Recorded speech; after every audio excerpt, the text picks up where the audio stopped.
There is a new crime thriller coming to theaters. Look at this.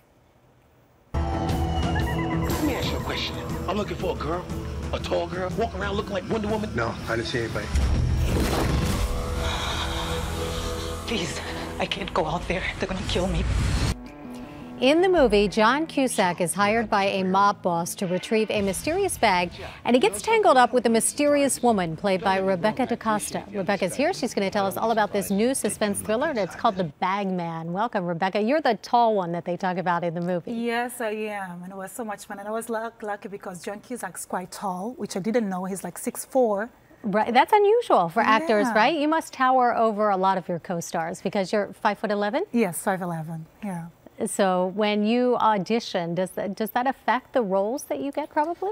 Well, so far I've been very lucky because all my co-stars have been the same height, more or less. So it hasn't been a problem yet.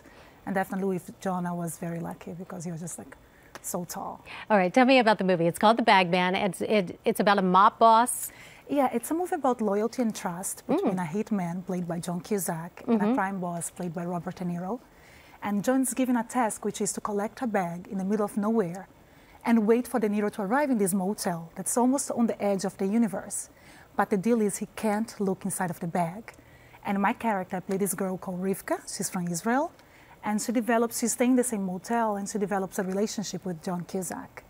But the question is, you're not really sure where she's from, and does she know what's in the bag? What does she know about the other characters staying in the movie, in the motel?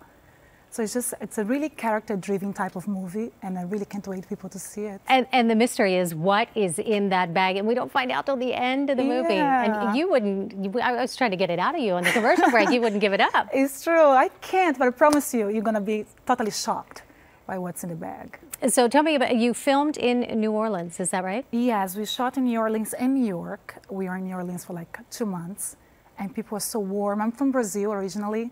And I felt... Oh, so you got that whole carnival atmosphere going on? I felt right at home because people were so warm. They're very passionate about food, and music.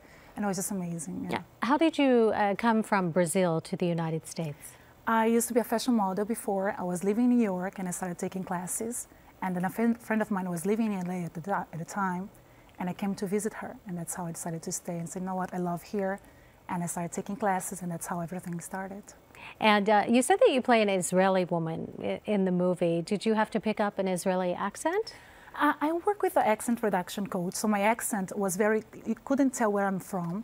And a lot of people, they ask me if I'm from Israel. Somehow they confuse the Brazilian accent with the Israeli accent. It works out perfect. Yeah. So Robert De Niro, one of the best actors of our times, of course. What was it like to be opposite him in this movie? It was like amazing. When I first heard I got the part, I was like, oh my God, I'm not sure I can do this because, come on, I grew up watching him, you know? Absolutely. But he's just so given and so humble. And we went to dinner the night before. We had our first scene, and we were talking about Brazil, and he said he loved my country, so it made me feel very comfortable. So by the time we got to the set, I totally forgot who he was. He's just Robert. Exactly, Bob, just Bob. Well, good luck with the new film and new projects coming up. Thank you. Yes, I have the Breaking at the Edge coming out in the summer, which I play the lead with Milo Ventimiglia and Annie McDowell. All right. Rebecca, thank you for stopping by. Good luck with the movie. The Bag Man hits theaters next weekend. You can find out what's in that bag. For more information, just go to our website, KCAL9.com, click Scene on TV.